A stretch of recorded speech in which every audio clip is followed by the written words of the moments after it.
Hello everyone, welcome to পিপিস healthy lifestyle. আজকে 10th July শুক্রবার, আর এটা শুক্রবারের বিকেলের ব্লগ। সকাল থেকে এত বৃষ্টি হচ্ছে যে আজকে আমার আর হাজব্যান্ড দুজনেরই ওয়ার্ক ফ্রম হোম। তো সকাল থেকে বাড়িতেই আছি, নিজেরা নিজেদের মতো কাজ করছিলাম। তো বিকেলে একটু ফাঁকা আছে, এখন কোনো মিটিং বা কিচ্ছু নেই। তো ভাবলাম কি যে এরকমভাবে তো একসাথে বসে চা খাওয়াই হয় না, তো আজকে একসাথে বসে একটু চা খাই। তো কফি বানিয়ে নিয়েছিলাম, ব্ল্যাক কফি।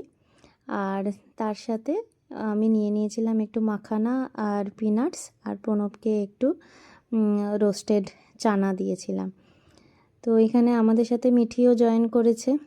তো মিঠিও তো এরকমভাবে একসাথে বিকেলে কোনো দিনই আমাদেরকে পায় না, তো তার জন্যে ও খুব আনন্দ আজকে। আর আজকে জানো তো ওদের আবার স্কুলে পিটিএমও ছিল, তো সেখানে গেছিলাম। ওর বাবাই নিয়ে গেছিলো গাড়ি করে, দুজনেই গেছিলাম।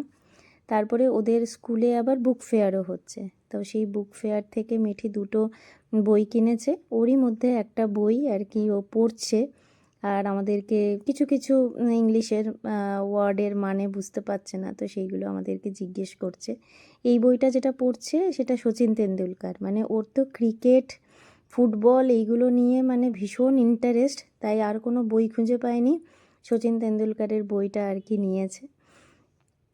তো এই আর কি, একসাথে তিনজনে বসে কোয়ালিটি টাইম স্পেন্ড করা ভালোই লাগে বলো। সবসময় তো সপ্তাহের 5টা দিন তো কোনো সুযোগই পায় না, আর শনি রবি যেটুকু টাইম পাই মিঠিকে নিয়ে এদিক ওদিক নিয়ে যেতেই আমাদের সময় চলে যায়। তো এইভাবে একসাথে সময় কাটানোই হয় না। তাই আজকে যখন তিনজনে একসাথে ছিলাম, অনেক ধরনের কথা বলছিলাম, গল্প করছিলাম। এই দেখো আমরা কফি নিয়ে বসেছি, আর আমি এই যে মাখানা আর বাদাম আর প্রণব ছোলা নিয়ে বসেছি। একটু কি কারণে উঠে গেল। আর এই দেখো একজনকে দেখো।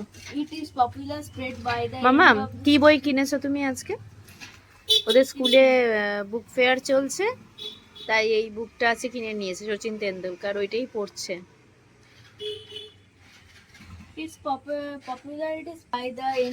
তুমি ওটা পড়ে বলবে, হ্যাঁ, বিগিনিংটা কি পড়লে। The game was being played by the Maharashtrian and আজকে তো ওয়ার্ক ফ্রম হোম, ওই জন্য একটু একসাথে বসে চা খাচ্ছি। আর এইটা না আমাদের বাড়ির একতলার ছাদ, এটা আগে এরকম ছিল, এমনি নর্মাল ছিল, পরে এই গ্রাসটা আর কি লাগানো হয়েছে। আর এখানে আমি মোটামুটি টুকটাক আর কি এখানে গাছ টাছ দিয়েছি, লাগিয়েছি আর কি। বাট এটা আরও, আর এই চেয়ার, এই টেবিল চেয়ারের সেটটাও কিনেছি। এটা আরও আর কি, এটা ভবিষ্যতে আরও সুন্দর করে সাজানোর ইচ্ছে আছে।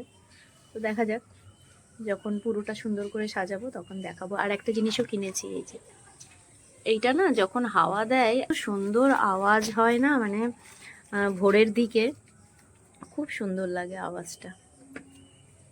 তো এটাই তাহলে চলো, আজকে এটা একটা ছোট্ট ব্লগ তোমাদের সাথে শেয়ার করলাম। তোমরা সবাই খুব ভালো থেকো, টাটা।